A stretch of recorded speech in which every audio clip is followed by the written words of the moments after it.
চিচিঙ্গা পোস্ত বানাবো, সেই জন্য প্রথমে একটা পোস্তর পেস্ট তৈরি করে নেব। পোস্ত দিয়ে দিলাম, গোটা জিরে, 3টে কাঁচা লঙ্কা, অল্প জল দিয়ে দেব। দিয়ে এখন পেস্টটা তৈরি করে নেব। পেস্ট তৈরি হয়ে গেছে। চিচিঙ্গাগুলো সরু সরু করে কেটে রেখেছি। তেল দিয়ে দেব। তেলের মধ্যে গোটা জিরে ফোড়ন দিয়ে দিলাম। কেটে রাখা চিচিঙ্গাগুলো দিয়ে দেব।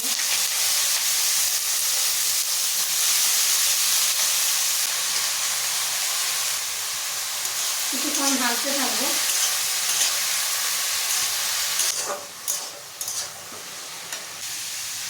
এখন একটা বড় সাইজের পেঁয়াজ কেটে নিয়েছি, পেঁয়াজটা দিয়ে দিলাম। পেঁয়াজটা এখন ভাজতে থাকবো। আমি আলু বেগুন দিয়ে মাছের ঝোল করব, সেই জন্য 4 পিস রুই মাছ নিয়ে নিয়েছি। মাছের মধ্যে নুন হলুদ মাখিয়ে নেব।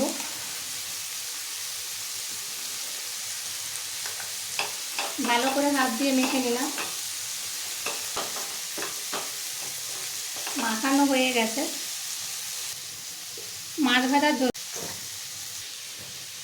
তেল গরম হয়ে গেছে, মাছগুলো দিয়ে দেবো। সব হতে থাক। চিচিঙ্গাটা ভাজা হয়ে গেছে। আমি 7 থেকে 8 মিনিট এভাবেই ভেজেছি। এখন বাকি মশলাগুলো দিয়ে দেবো। যে পোস্তটা বেটে রেখেছিলাম দিয়ে দিলাম। পরিমাণ মতো নুন, 1 চামচের 4/1 হলুদ গুঁড়ো, আর 1/2 চা চামচ লঙ্কার গুঁড়ো। আবারও ভাজতে থাকবো। আমি পোস্তর কৌটোটা ধুয়ে অল্প একটু জল দিয়ে দেবো।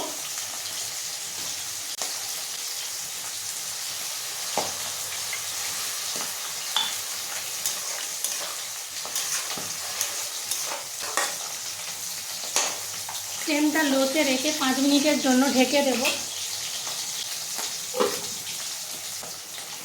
মাছগুলো উল্টে দেব।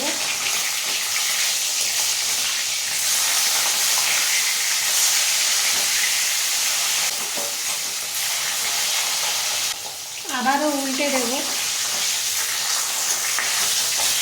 এইভাবে উল্টে পাল্টে মাছটা খুব ভালো করে ভেজে নেব। ভাজা হয়ে গেছে, তুলে নেব।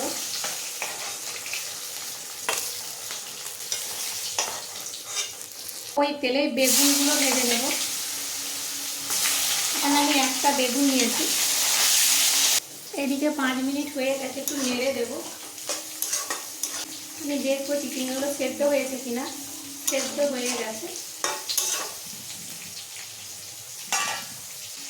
1/2 চা চামচ চিনি দিয়ে দিলাম। নাড়তে থাকবো। আরও 2 মিনিটের জন্য ঢেকে দিলাম। এদিকে বেগুন ভাজা হয়ে গেছে, তুলে নেব।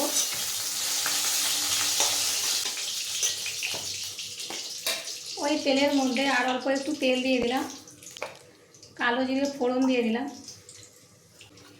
একটা ছোট পেঁয়াজ, নাড়তে থাকবো।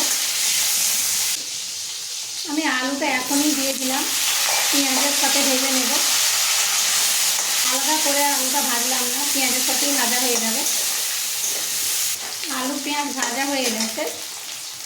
নুন, লঙ্কার গুঁড়ো, হলুদ গুঁড়ো আর জিরে গুঁড়ো জল দিয়ে মশলাটা ভালো করে কষিয়ে নেব।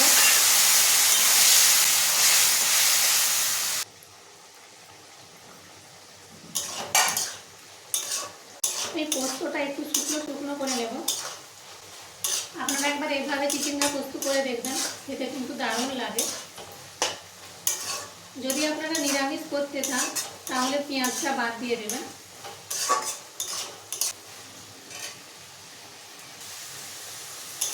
চিচিঙ্গা পোস্ত তৈরি হয়ে গেছে। এটা গরম ভাত কিংবা রুটি দুটোর সাথে কিন্তু খেতে খুবই ভালো লাগবে। এই দেখুন। এখন ফ্লেমটা অফ করে দেব।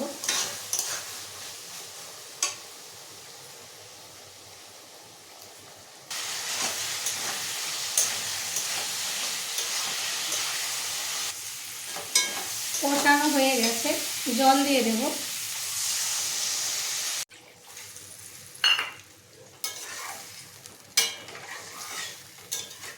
ফুটতে শুরু করতে এখন আমি ঢেকে 5 মিনিটের জন্য হতে দেব। ফ্লেমটা মিডিয়ামে করে দিলাম। 5 মিনিট হয়ে গেছে। ভাজা বেগুনগুলো দিয়ে দিলাম, 4টে কাঁচা লঙ্কা, ভাজা মাছগুলো,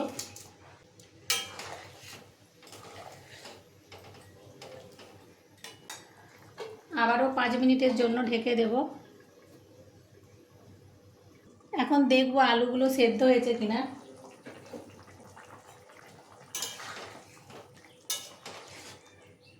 আলু সেদ্ধ হয়ে গেছে।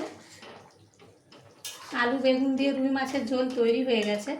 আমার এই রান্নাগুলো কেমন লাগলো আপনারা কমেন্ট করে জানাবেন। এখন আমি ফ্লেমটা অফ করে দেব।